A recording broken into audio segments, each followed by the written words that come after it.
Salut tout le monde! Bienvenue de nouveau sur ma chaîne. Aujourd'hui, nous allons explorer des choses intéressantes et captivantes. N'oubliez pas de liker et de vous abonner pour ne manquer aucune nouvelle vidéo. Alors, c'est parti!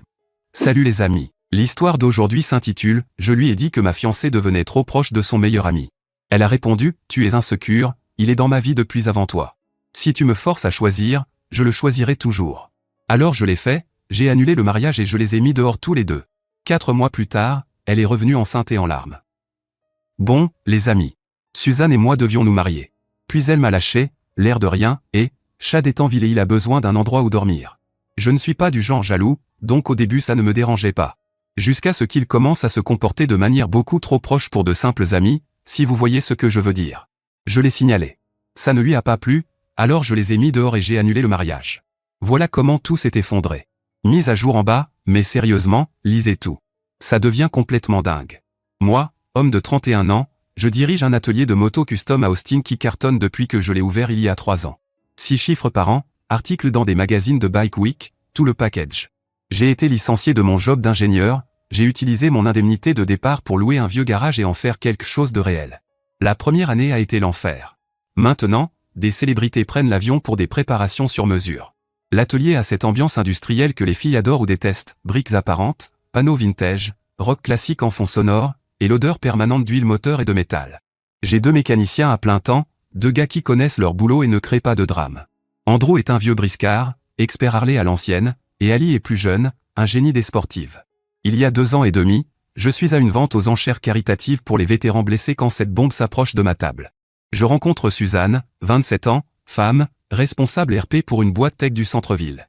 Blonde, sportive, conduit une BMW que papa lui a achetée, a étudié à lutter avec l'argent de papa. Vous voyez le genre. La vente aux enchères se déroulait dans une salle de bal d'hôtel chic, soirée en tenue de gala où tout le monde essaie de surenchérir sur des packages de golf et des expériences gastronomiques. J'avais acheté une table parce que mon business marchait bien et que je me disais que c'était bon pour le réseau. Et puis soutenir les vétérans, ça me parlait. Mon père est militaire, et j'ai un immense respect pour ceux qui ont servi. Suzanne arrive dans une petite robe noire, balayant la salle du regard. Quand elle m'a repéré dans mon costume sur mesure, oui, je sais être élégant quand il le faut, elle a fait le premier pas. Je ne vais pas mentir, physiquement elle était largement hors de ma ligue, mais j'avais quelque chose qu'elle voulait. Et puis mon atelier commençait à faire parler de lui, et elle adorait être vue avec le gars cool des motos lors de ses événements d'entreprise. Mon meilleur ami était là ce soir-là, à me regarder opérer. Daniel est ce type capable de vanner quelqu'un jusqu'à lui enlever la peinture, mais qui arrive quand même à se faire aimer. 32 ans, travaille dans la gestion de chantier, bâti comme une armoire à glace, mais plus drôle que la plupart des humoristes de stand-up. Il a un 6e sens pour les gens, c'est flippant à quel point il est juste. Frérot, cette fille est aussi vraie que le catch de la WWE. J'aurais dû l'écouter tout de suite. Mais Suzanne était canon, semblait réellement intéressée par mon travail au lieu d'en être gênée, et ne rechignait pas à se salir les mains quand elle venait à l'atelier, du moins au début. La phase de début de relation était plutôt solide. Elle passait parfois après le boulot, apportait le dîner d'un resto branché du centre-ville et me regardait bosser sur les motos, posait de bonnes questions, semblait sincèrement intéressée par l'aspect artisanal. Elle s'est même sali les mains en m'aidant à polir le chrome d'un vieux Chevrolet que je restaurais. La réaction de mon père quand je l'ai présenté pour la première fois était mémorable. Mon père a 65 ans, mécanicien de l'US Air Force à la retraite, et zéro filtre. Il dit exactement ce qu'il pense, que ça plaise ou non, et le pire, c'est qu'il a souvent raison. Elle est jolie, fiston, mais fais attention. Les filles comme ça ont des goûts coûteux et des attentes élevées. Assure-toi qu'elle est avec toi pour les bonnes raisons. On avance dans la relation, et il y a 10 mois, je fais ma demande. J'ai lâché $8000 pour une bague qu'elle laissait entendre vouloir. Le mariage était prévu dans 1 mois. L'achat de la bague a été une leçon en soi. J'ai passé 3 week-ends à faire toutes les bijouteries d'Austin pendant que Suzanne m'expliquait la taille, la pureté et la couleur comme si elle donnait un cours magistral. Elle avait des captures d'écran des bagues de ses amis sur son téléphone pour comparer, ça aurait dû être un énorme drapeau rouge. Mais je gagnais bien ma vie et je me suis dit que tant qu'à faire, autant bien faire. La réaction de mon père quand je lui ai dit le prix de la bague était incroyable. 8000 ? Fiston, j'ai acheté la bague de fiançailles de ta mère $300 en 1987, et elle la porte encore 35 ans plus tard. Ta mère a pleuré quand je la lui ai donnée, pas à cause de la taille, mais à cause de ce que ça représentait. Voilà le truc, en 2 ans et demi de relation, cette fille n'a jamais, pas une seule fois, mentionné un meilleur ami nommé Chad, oui, c'est vraiment son prénom, rencontré à la fac. Jamais. Et croyez-moi, Suzanne parle de tout le monde et de tout. Je connais les détails du divorce de son prof de yoga, la vie amoureuse de sa collègue, même les dramas familiaux de sa coiffeuse. Elle a des opinions sur des gens que je n'ai jamais rencontrés et que je ne rencontrerai probablement jamais. Mais d'une manière ou d'une autre, Chad n'est jamais apparu dans la conversation. Pour quelqu'un qui documente chaque amitié et chaque connexion, c'était extrêmement suspect, jusqu'à il y a 2 mois, quand elle a annoncé nonchalamment que son ami Chad de la fac venait s'installer à Austin pour le travail. 2 ans et demi, et c'est nouveau pour moi? Il y a clairement quelque chose qui cloche. Chad débarque en ville et immédiatement je cerne le personnage. 29 ans, un M88, l'air de sortir d'une couverture de magazine. Travaille chez MC Kinsey. Conduit un Porsche Cayenne flambant neuf. Il dépense probablement plus en soins de la peau et en manucure que la plupart des gars sur toute leur garde-robe.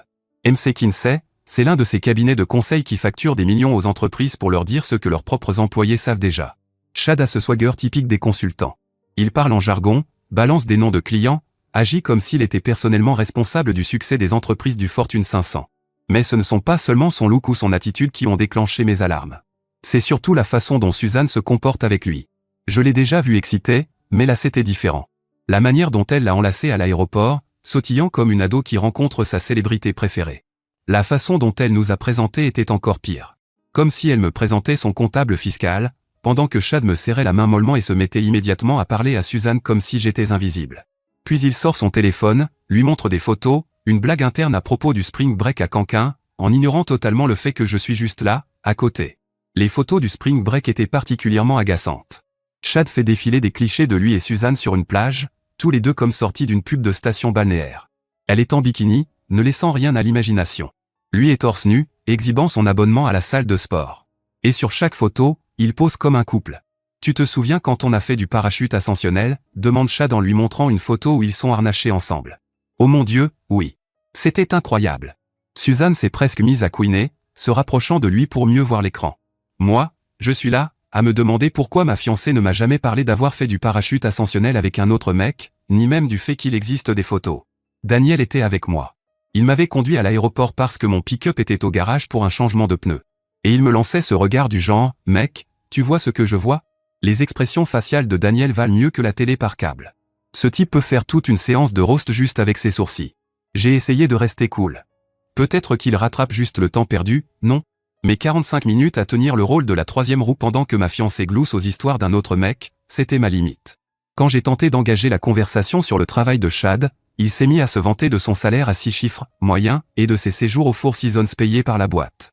MC Kinsey prend vraiment soin de nous, a dit Chad en ajustant sa Rolex. Vol en première classe, hôtel 5 étoiles, compte de dépenses illimité. C'est plutôt cool. Avant même que je puisse répondre quoi que ce soit sur la réussite de mon entreprise, Suzanne intervient pour lui proposer notre chambre d'amis. Chez nous. Chez moi. La maison que j'ai achetée et dont je paie le crédit. La maison pour laquelle je me tue à la tâche afin de la rembourser plus tôt et qu'on commence notre mariage sans dette. Quand j'ai essayé d'objecter, en soulignant que le Four Seasons semblait de toute façon plus dans son style, elle m'a immédiatement coupé. Chérie, ça va. Allez, c'est un vieil ami. Un vieil ami qui, bizarrement, n'existait pas avant il y a 2 mois. Sur le trajet du retour, Daniel échauffait déjà son matériel. Ton gars a la loyauté d'une voiture de location. En plus, il matait la barmaid pendant que ta fille lui parlait. Je n'avais pas remarqué le coup de la barmaid, mais Daniel remarque tout. Donc Chad s'installe temporairement dans ma chambre d'amis.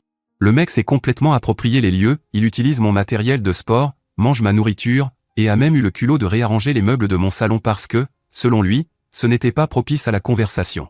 Ma salle de sport à domicile est dans le garage aménagé, poids olympiques, cage à squat, sac de frappe, tout l'attirail. Il m'a fallu 2 ans pour tout assembler, pièce par pièce. Chad s'en sert comme s'il vivait là, ne range jamais, laisse ses shakers de protéines dans l'évier, dérègle tous les réglages de mon matériel. Mais le coup des meubles, ça a été la goutte d'eau. Un jour, je rentre et je découvre mon salon complètement réorganisé. Mon canapé en cuir déplacé pour faire face à la cuisine au lieu de la télé. Ma table basse remplacée par une espèce d'œuvre d'art moderne que Suzanne a achetée. Mes affiches vintage Harley décrochées, parce que des taches de peinture abstraite, c'est évidemment mieux, pas vrai? C'est quoi ce bordel, Suzanne? Qui a donné la permission à ton ami de déplacer les affaires ici? Oh mon Dieu, baisse d'un ton, Blake, a sifflé Suzanne. Il est habitué à une esthétique plus sophistiquée. Une esthétique sophistiquée, dans ma maison. Alors qu'il se prenne son propre logement. Elle n'a pas aimé ça. Elle s'est mise à le défendre immédiatement. Je regardais Suzanne se transformer. Soudain, plus rien de ce que je faisais n'était suffisant. Ma maison devait être plus sophistiquée pour Chad. Ma sélection de boissons était embarrassante. Je devais mieux m'habiller parce que Chad était habitué à un certain standing. Elle voulait que je devienne une version BCBG, country club de moi-même pour impressionner ce joli garçon parasite. Suzanne a même commencé à faire du shopping pour mes vêtements. Elle est arrivée avec des sacs de chez Nordstrom remplis de chemises boutonnées et de chinos qui ressemblaient à l'uniforme de Chad. Je lui ai fait remarquer que j'avais déjà des vêtements et mon propre style. Elle a répondu que je devais élever mon look pour notre cercle social. Notre cercle social. Depuis quand on a un cercle social qui nécessite une élévation, ils avaient sans cesse des blagues internes. Des histoires de fac, des voyages de spring break, des gens dont je n'avais jamais entendu parler. Je suis assis dans mon propre salon à me sentir comme un intrus pendant qu'ils se remémorent leurs années de gloire. Quand j'essayais de me joindre à la conversation, Suzanne me coupait en disant que je ne pourrais pas comprendre parce que la fac était différente à l'époque. Oui, désolé. Je ne suis pas allé dans une UTUP pour dépenser l'argent de papa en voyage de spring break. J'essayais de construire quelque chose de réel au lieu de faire la fête pendant toute ma vingtaine. Leurs histoires de fac impliquaient toujours des soirées, des voyages coûteux et des situations qui ressemblaient davantage à des rendez-vous amoureux qu'à de l'amitié. Des bals formels où Chad était le cavalier de Suzanne parce qu'elle ne trouvait personne d'autre. Daniel est passé un soir et a assisté à tout le spectacle. Après que Chad et Suzanne soient partis pour leur promenade nocturne habituelle, il m'a vidé son sac. Mec, j'en ai vu des trucs pathétiques dans ma vie, mais te voir te faire marcher dessus dans ton propre salon, ça bat tous les records. C'est quoi ce bordel? Dis-lui de dégager. Chaque soir après le dîner, Chad et Suzanne partaient faire de longues promenades dans le quartier, tous les deux, à parler de je ne sais quoi, pendant que je nettoyais après le repas ou que je bossais sur des motos dans le garage. Mais ça a empiré quand mon père est passé le week-end suivant pour notre visite dominicale habituelle et a vu pour la première fois le spectacle Chad. Mon père et moi avons cette tradition, un dimanche sur deux, il vient à la maison, on fait griller des steaks et on travaille sur le projet du moment. Ces dimanches sont sacrés pour moi. Pop est entré dans le salon, a vu Chad affalé sur mon canapé dans sa tenue à tlésure hors de prix, en train de manger ma nourriture pendant que Suzanne s'occupait de lui comme s'il était de la royauté en visite, et il est resté figé. Le silence a duré une bonne trentaine de secondes avant qu'il parle. C'est qui, le Ken? Chad a essayé de se présenter avec son charme de consultant bidon, parlant de son travail passionnant et de sa gratitude pour notre hospitalité.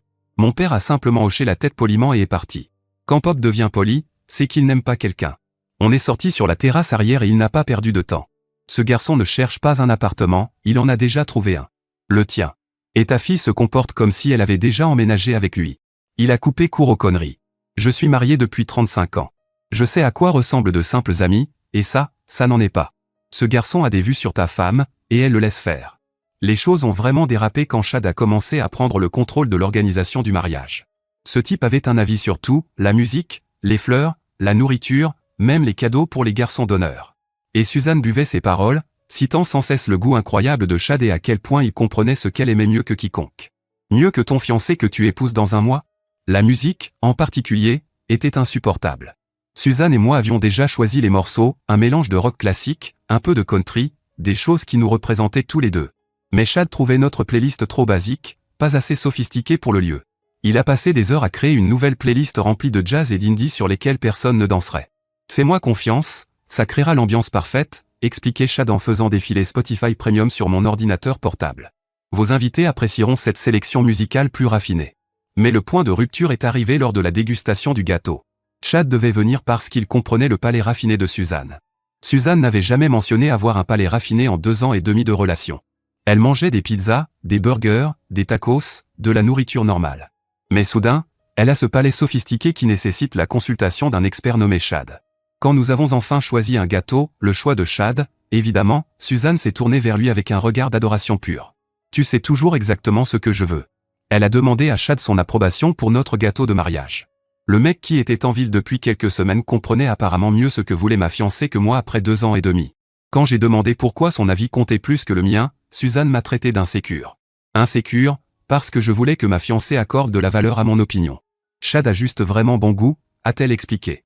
Il sait ce qui fonctionne pour des événements comme ça. Notre mariage n'était plus qu'un événement nécessitant l'expertise de Chad pour être correctement exécuté. Quand j'ai raconté l'épisode du gâteau à Daniel, il a failli recracher sa boisson. Barbie a demandé l'approbation du capitaine consulting pour le gâteau de TON mariage? Frère, elle ne t'épouse pas. Elle te garde en otage pendant qu'elle voit si Chad va officialiser. Et c'est là que tout s'est fissuré. La semaine dernière, je bossais tard dans le garage, en train de reconstruire un moteur pour un projet Harley Custom, quand je les ai entendus parler sur la terrasse arrière. Ils pensaient que je ne pouvais pas entendre à cause de la musique, mais j'ai de bonnes oreilles après des années à écouter des moteurs. La moto était une Chevrolet de 1977 qu'un type voulait restaurer entièrement aux spécifications d'origine. Une machine magnifique, mais le moteur était mort. Je travaillais dessus depuis des semaines, restant tard pour régler le calage à la perfection. C'était un travail presque méditatif, démonter quelque chose de complexe et le reconstruire mieux qu'avant. J'avais du rock classique en fond, assez bas pour me concentrer mais assez fort pour en profiter. La porte du garage était ouverte.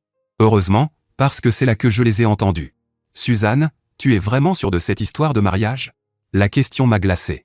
J'ai coupé la clé à choc et j'ai écouté. « Blake est un mec bien », a dit Suzanne, mais sa voix était bizarre, hésitante, comme si elle essayait de se convaincre elle-même. « Les mecs bien finissent toujours derniers, Suzanne. Tu mérites quelqu'un qui soit à ton niveau, ton intellect, ton ambition, ta classe. Ta classe. » Voilà. Chad tournait autour du pot depuis 6 semaines. Je n'étais pas de la classe de Suzanne. Pas assez intelligent, pas assez ambitieux, pas assez bien pour son cercle social. C'est compliqué, a-t-elle dit, et j'entendais le doute dans sa voix. Ça n'a pas à l'être. Tu sais qu'il y a toujours eu quelque chose entre nous. Toujours eu quelque chose. 6 ans d'amitié, et ce manipulateur BCBG n'avait jamais cessé de la vouloir.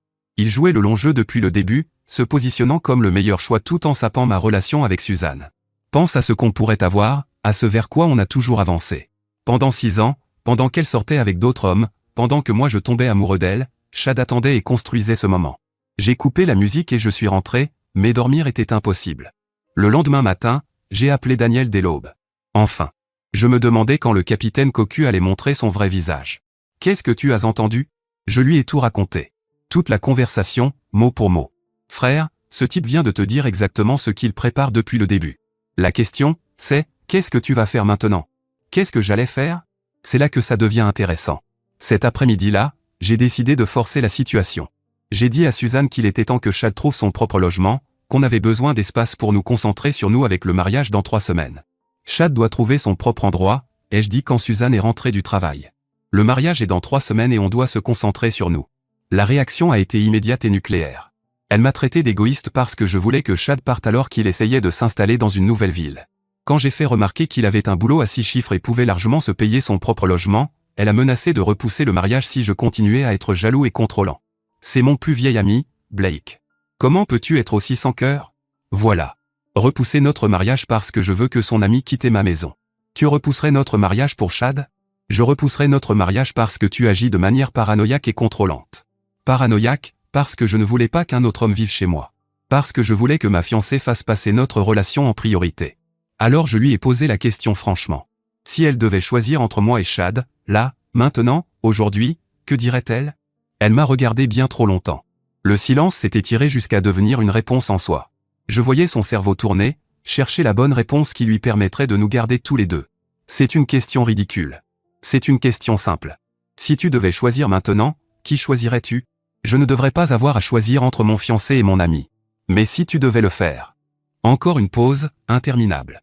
Je regardais son visage, j'ai vu le moment exact où elle a compris qu'il n'y avait pas de bonne réponse, pas de moyen d'éviter la vérité. Chad est dans ma vie depuis plus longtemps. 6 ans contre 2 ans et demi. Chad gagne. La réponse m'a frappé comme un coup de poing dans le ventre, mais elle a aussi tout clarifié. Elle avait fait son choix. Elle le faisait depuis 6 semaines, probablement plus. J'étais juste le dernier au courant. J'ai appelé Daniel immédiatement après qu'elle soit sortie en trombe. Elle l'a choisi, mec. Évidemment. La princesse veut son prince, pas le mécanicien. J'ai passé le reste de la journée au téléphone. J'ai appelé mon avocat en premier. Je voulais savoir où j'en étais légalement. Au Texas, les bagues de fiançailles sont des cadeaux conditionnels. Si le mariage est annulé, je récupère la bague, peu importe qui met fin aux fiançailles. Bon à savoir. J'ai appelé le lieu de réception, le traiteur, le groupe, le photographe. J'ai tout annulé. J'ai perdu quelques acomptes, mais je me suis épargné une erreur bien plus grave. Le responsable du lieu a été compréhensif. Apparemment, les annulations de mariage arrivent plus souvent qu'on ne le pense. Mieux vaut perdre un acompte que payer un mariage entier avec la mauvaise personne. Le traiteur l'était moins. 5 000 $ partis en fumée, mais ils avaient déjà commandé des produits spécifiques. Le photographe, lui, a été cool. Il m'a proposé de faire une séance photo avec mes motos à la place, ce qui sonnait franchement génial. Ensuite, j'ai appelé mes gars, Daniel, mon frère Liam, Andrew de l'atelier, et mon cousin Rick qui bosse dans la sécurité privée. Je leur ai dit de venir le soir même. J'allais avoir besoin de témoins pour ce qui allait suivre. Liam est descendu de Dallas. Il a 2 ans de plus que moi et 0 patience pour le drama. Andrew a fermé l'atelier plus tôt et a apporté des sodas. Rick est arrivé en tenue de sécurité hors service, l'air prêt pour des ennuis. Daniel est arrivé en premier, avec une glacière pleine de boissons énergétiques et son plus grand sourire. Ça va être mieux qu'un pay-per-view. Alors, tu vas enfin avoir des couilles et virer ces squatteurs? Quand Suzanne et Chad sont rentrés du dîner, encore un repas auquel je n'étais pas invité, encore une décision prise sans me consulter, je les attendais dans le salon avec mon équipe et quelques papiers. L'expression sur leur visage quand ils sont entrés valait de l'or. Chad est devenu livide. Suzanne est devenue rouge écarlate. Blake, on doit parler de ce matin, a commencé Suzanne. Je l'ai coupé. En fait, non. On n'a pas besoin. Chad, tu as jusqu'à demain matin pour sortir tes affaires de ma maison. Pardon? La voix de Suzanne est montée dans ses aigus qui annoncent toujours des ennuis. Et Suzanne, voici ton préavis de 30 jours. Toi aussi, tu déménages. Elle a regardé les papiers d'expulsion comme s'ils étaient rédigés dans une langue étrangère, puis m'a regardé, puis a regardé mes 4 potes assis là comme un tribunal. Quand elle a compris que j'étais sérieux, son visage est devenu nucléaire. Toute la scène s'est déroulée exactement comme prévu. Elle a prétendu que je ne pouvais pas reprendre une bague de fiançailles, je lui ai expliqué la loi texane sur les cadeaux conditionnels, Chad a essayé de jouer les pacificateurs, jusqu'à ce que Rick lui propose de l'aider à retrouver sa chambre. Rick a cette façon de se tenir qui rend les gens nerveux. Un M93, 115 kilos de muscles, et 20 ans à gérer de vrais problèmes. Chad l'a regardé une fois et a décidé que coopérer était la meilleure option. Suzanne a essayé d'argumenter que les gens pouvaient avoir des amis du sexe opposé, que j'étais déraisonnable et contrôlant, mais les faits parlaient d'eux-mêmes. Elle m'avait choisi Chad plutôt que moi, était prête à repousser notre mariage pour lui, et suivait ses conseils pour tout, des fleurs aux meubles. La bague, Suzanne. Donne-la. Elle me l'a jetée. Je l'ai attrapée en plein vol. Tout ce temps passé à régler des carburateurs à payer. Très bien. Prends ta stupide bague. Mais ne viens pas ramper quand tu réaliseras ce que tu as perdu. Je sais exactement ce que j'évite, ai-je répondu. Daniel n'a pas pu s'empêcher d'ajouter, donne-leur une semaine. Je parie qu'il poste des photos de couple d'ici vendredi. Le lendemain matin, Chad était parti. Il avait fait ses valises de créateur, ses produits de soins pour la peau, et avait glissé hors de ma vie pour retourner à son hôtel de luxe. Suzanne a passé la journée à pleurer et à balancer ses affaires dans des cartons pendant que mes gars s'assuraient qu'elle n'abîme rien, par accident, en partant. Andrew et Ali l'ont aidé à charger ses affaires dans un camion Huol. À midi, mon téléphone explosait. Ses parents, sa sœur, ses demoiselles d'honneur, même certains collègues. Tout le monde avait quelque chose à dire sur le monstre que j'étais pour avoir humilié Suzanne de cette façon. Sa mère a appelé en premier, hurlant que j'avais couvert leur famille de honte et détruit le bonheur de sa fille. Quand j'ai essayé d'expliquer que Suzanne m'avait choisi Chad, elle a raccroché. Son père a appelé 1 heure plus tard, plus posé mais toujours en colère. Monsieur, je n'ai humilié personne. J'ai simplement décidé de ne pas épouser quelqu'un qui ne veut pas m'épouser. Mon père était assis à côté de moi pendant la plupart de ses appels, secouant la tête et lâchant parfois des commentaires du genre « cette femme a un sacré culot » ou « ces gens sont complètement délirants ». Quand quelqu'un te montre qui il est, crois-le la première fois. Ta fille t'a montré exactement qui elle était. Heureusement que tu faisais attention. Ces demoiselles d'honneur envoyaient des messages de groupe me traitant de contrôlant et de manipulateur, incapable d'accepter que Suzanne ait des amis masculins. D'après elle, le problème, c'était moi, parce que je ne faisais pas confiance à l'amitié de Suzanne avec Chad. Des amis masculins. Les amis ne vivent pas chez toi, ne réarrangent pas tes meubles et ne te disent pas que tu mérites mieux que ton fiancé. Pendant ce temps, Suzanne postait sur Instagram des messages sur la masculinité toxique et les hommes insécures incapables de supporter les femmes fortes, se présentant clairement comme la victime. Selon sa version, je l'avais mise dehors parce qu'elle avait un ami, parce que j'étais jaloux et contrôlant. Les commentaires étaient partagés entre ses sœurs de sororité qui la soutenaient et des gens qui connaissaient la vraie histoire et la remettaient à sa place. Quelques amis communs m'ont écrit en privé pour me demander ce qui s'était vraiment passé. Daniel, lui, s'en donnait à cœur joie avec ses posts. Regarde celui-là. Parfois, il faut couper les personnes toxiques de sa vie. Ouais. Heureusement que tu t'es coupée toute seule de la sienne, ma grande. Dans les 5 jours suivant son départ, devinez où Suzanne a atterri? Dans le nouveau loft de Chad, en centre-ville. Quelle coïncidence. Chad avait soi-disant trouvé un appartement meublé dans une de ses tours de luxe, et Suzanne s'y est installée comme colocataire temporaire pendant qu'elle réfléchissait à la suite. Leurs réseaux sociaux racontaient toute l'histoire en temps réel. D'un coup, ils postaient des photos ensemble en permanence, avec des légendes sur le fait de traverser des moments difficiles avec de vrais amis et d'être reconnaissants envers ceux qui les soutiennent vraiment. Les photos devenaient de plus en plus ce couple, tout en maintenant la fiction du simple lien amical. Au début, c'était innocent, mais le langage corporel sur chaque photo racontait autre chose. Daniel m'envoyait des captures d'écran en pensant que ça allait m'énerver. Mais honnêtement, j'étais soulagé. Les voir jouer leur petite comédie ne faisait que confirmer que j'avais pris la bonne décision. Regarde cette légende, tellement reconnaissante pour les amis qui me comprennent vraiment. Ouais. Les amis qui comprennent que tu as besoin de te mettre à poil avec eux. La vie de mon père était plus simple. Fiston, les actes ne mentent pas. Ces deux-là sont ensemble maintenant. Ils l'étaient probablement déjà avant. Et tu es mieux sans l'un comme sans l'autre. 3 semaines plus tard, ce qui aurait dû être le jour de mon mariage, je suis à la salle de sport quand je rencontre Yulia.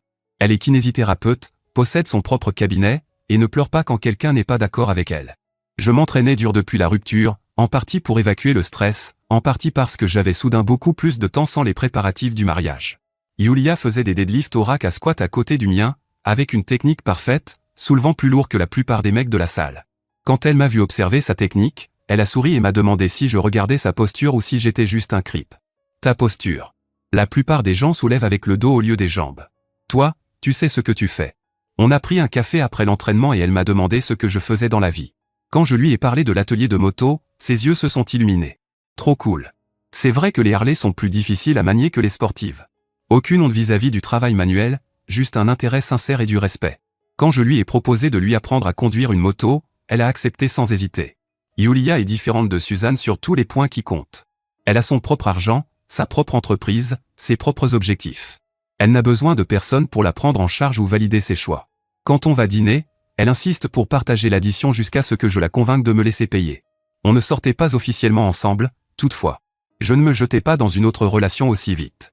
Mais on appréciait la compagnie de l'autre, en tant qu'ami, pour l'instant. Quand Yulia a rencontré Daniel et mon père un mois plus tard, le verdict de Daniel a été immédiat. Mec, elle te regarde comme si tu étais le seul homme dans la pièce, pas comme si elle cherchait un mari. Daniel, on ne sort pas encore ensemble. Tais-toi, mec. Tu agis comme si c'était de la science spatiale. L'approbation de mon père a été encore meilleure. Fiston, celle-là, c'est la bonne. Je le sens. 4 mois après la rupture, je suis à l'atelier en train de travailler sur une préparation sur mesure quand mon téléphone sonne. Numéro inconnu, mais je réponds quand même, parce que parfois des clients appellent depuis d'autres téléphones. Blake? C'est moi, Suzanne. En pleurs. De gros sanglots. Mon premier réflexe a été de raccrocher immédiatement. On n'avait rien à se dire. Mais il y avait quelque chose dans sa voix qui m'a fait rester en ligne. Comment tu as eu ce numéro? S'il te plaît, ne raccroche pas. J'ai besoin de te parler. Elle avait apparemment obtenu mon numéro auprès d'Andrew. Elle s'était présentée à l'atelier en pleurant, l'avait convaincu de lui donner mon portable personnel parce que c'était une urgence. Il s'avère qu'elle avait fait une erreur horrible et qu'elle avait besoin que je la reprenne. Le détail qui tue? Elle était enceinte, Chad avait disparu, et elle n'avait plus rien. Il s'était servi d'elle, lui avait dit qu'il l'avait toujours aimée, l'avait poussée à me quitter, puis avait disparu dès qu'elle lui avait parlé du bébé. On dirait que tu as choisi le mauvais gars. J'ai choisi le mauvais. Toi, tu étais le bon. Tu es stable, fiable, gentil, et en dessous de ma classe sociale. Je m'en souviens. Blake, s'il te plaît, je n'ai plus rien. Chad est reparti à Denver sans prévenir personne. Mes parents sont furieux contre moi. Je ne peux pas payer mon appartement toute seule. Apparemment, son cabinet de conseil lui avait proposé un transfert à Denver, et il l'avait accepté immédiatement. Il n'en avait pas parlé à Suzanne, n'avait rien discuté, il l'avait juste informé 2 jours avant de partir. Appelle tes amis. Ils avaient tellement de choses à dire sur le fait que tu étais un super parti. Ils ne me parlent plus non plus. Maintenant, ils pensent que je suis idiote de t'avoir quitté pour Chad. Enfin quelque chose sur laquelle on est d'accord. Elle m'a supplié de lui donner une chance, a proposé une thérapie, des contrats prénuptiaux, tout ce que je voulais. Je t'aime. Je m'en suis rendu compte quand je t'ai perdu. Tu t'en es rendu compte quand tu t'es retrouvée enceinte et abandonnée par le prince charmant. J'ai raccroché et bloqué le numéro immédiatement, mais elle n'a pas lâché. Elle a commencé à se pointer à mon atelier, à pleurer sur le parking en disant à quel point elle était désolée. Mauvais pour les affaires, encore pire pour ma tranquillité d'esprit. La première fois qu'elle est venue sangloter sur le parking, je l'ai ignorée. La deuxième fois, j'ai demandé à Andrew de lui dire qu'elle n'était pas la bienvenue. La troisième fois, j'ai commencé à prendre des photos. C'est là que j'ai demandé une ordonnance restrictive. L'expression de son visage quand l'huissier lui a remis l'ordonnance d'éloignement était inoubliable. Le choc pur de réaliser que les actes ont des conséquences, et que se pointer régulièrement sur le lieu de travail de quelqu'un après avoir été sommé de partir est effectivement illégal. 6 mois plus tard, je suis à un rassemblement moto à Sturgis avec Yulia quand mon téléphone vibre. Message d'un numéro inconnu avec une photo en pièce jointe. C'est Suzanne, évidemment enceinte, travaillant derrière le comptoir d'une chaîne de restauration. Le message dit « Je pensais que tu voudrais voir comment va ton ex. Le karma est une vraie sorcière. Un ami? Probablement une ancienne demoiselle d'honneur qui s'est retournée contre elle après que toute l'histoire avec Chad a explosé. Suzanne avait brûlé beaucoup de ponts avec ses choix. Mais honnêtement, voir cette photo ne m'a procuré aucune satisfaction. Ça a juste confirmé que j'avais évité une balle de la taille d'un train de marchandises. Suzanne avait l'air misérable, fatiguée, enflée, coincée dans un uniforme en polyester, à gérer tout ce que les clients peuvent balancer aux employés de la restauration. Yulia a vu le message et a simplement haussé les épaules. Dommage pour elle, mais c'est ce qui arrive quand tu détruis ta vie pour le mauvais gars. Aucun drame, aucune jalousie, aucun besoin d'analyser la situation de Suzanne ou de se comparer à elle. Chad n'est jamais revenu à Austin. D'après des connaissances communes, il a été muté au bureau londonien de la boîte juste après son passage à Denver. MC Kinsey l'a probablement transféré pour éviter tout scandale lié à son histoire à Austin. Les cabinets de conseil n'aiment pas que des affaires personnelles entachent leur réputation. Beaucoup plus simple de l'envoyer à l'étranger, là où personne ne connaît son ex-petite amie enceinte qu'il a abandonnée. Les parents de Suzanne l'ont totalement coupé après que toute l'affaire est devenue publique. Ils étaient plus embarrassés par les mauvais choix de leur fille que préoccupés par son bien-être. Problème de riche, l'image compte plus que la famille. Ces réseaux sociaux sont devenus silencieux après que les photos du restaurant ont commencé à circuler. Plus de posts sur la masculinité toxique. Juste le silence, et probablement beaucoup de regrets. La dernière fois que j'ai entendu parler d'elle, elle vivait dans un complexe d'appartements du Southside, travaillant en double service pour économiser en vue des dépenses liées au bébé. La BMW a été reprise, les vêtements de créateurs vendus, l'adhésion au country club annulée. Pendant ce temps, Yulia et moi étions officiellement ensemble. Elle a emménagé chez moi. Elle adore l'atelier, s'entend super bien avec mon équipe et trouve les motos custom carrément badass. Elle parle déjà de transformer une partie du garage en atelier pour restaurer des meubles vintage. Mon père est ravi de Yulia aussi. Celle-là a la tête sur les épaules et les priorités au bon endroit. Elle te rend meilleur sans chercher à te changer. Je suis heureux pour toi, fiston. Que dire? Parfois, les poubelles sortent toutes seules. Appelez-moi old school, mais je ne crois pas qu'on puisse construire une vie avec quelqu'un qui est encore coincé en mode spring break avec son ami. Si c'est ça être insécure, je préfère largement ça à être stupide, tous les jours de la semaine. Alors, Redditor, dites-moi comment vous auriez géré la situation à ma place. La question vaut pour les deux camps, lol. Eddie, bon les amis. Je pensais que mon histoire était terminée, mais l'univers en a décidé autrement. Je poste bientôt une mise à jour. Cette fois, sponsorisée par votre Ken préféré, Chad. Vous n'allez pas croire ce qui s'est passé. Mise à jour. Salut tout le monde, me revoilà avec des nouvelles. 2 mois après l'ordonnance restrictive, je livre une Ducati Custom à un dirigeant tech à Westlake Hills. Magnifique machine. Une Panigale V4 2018 avec peinture personnalisée, suspension améliorée, ligne complète, la totale. Le gap est cash, sans poser de questions. Bref, pendant qu'on passe en revue la checklist de livraison, il me dit qu'il part à Londres pour des réunions avec des consultants MC Kinsey.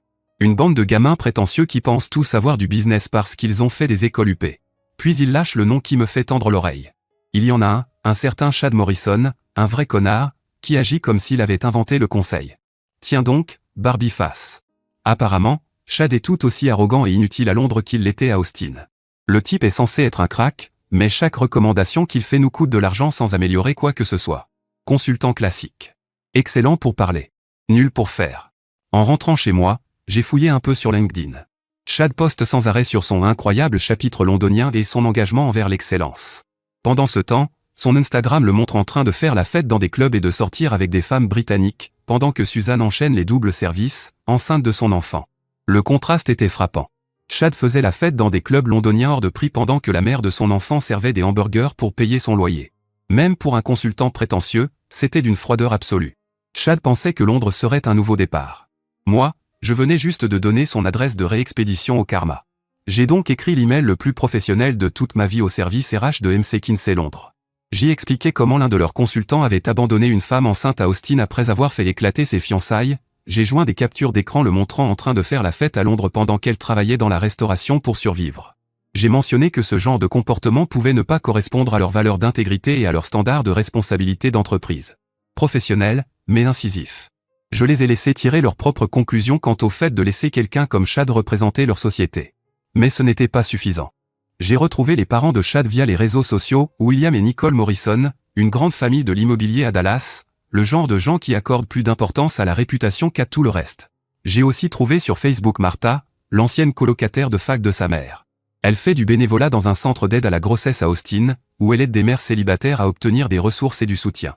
Drôle de coïncidence, je l'ai, accidentellement, croisée au marché fermier et j'ai mentionné connaître une mère célibataire en difficulté, Suzanne, abandonnée par un riche gamin de Dallas nommé Chad Morrison. Martha était horrifiée. Le fils de Nicole Morrison? Oh mon Dieu! Elle serait mortifiée. Patricia ne cesse de parler du succès et du caractère de Chad. Elle n'en a aucune idée. 3 semaines plus tard, mon client m'appelle pour me commander une autre moto. Et, tu te souviens de ce Chad de chez MC Kinsey? Il a été retiré de Londres et transféré de nouveau à Dallas. Problème avec les RH et pression familiale.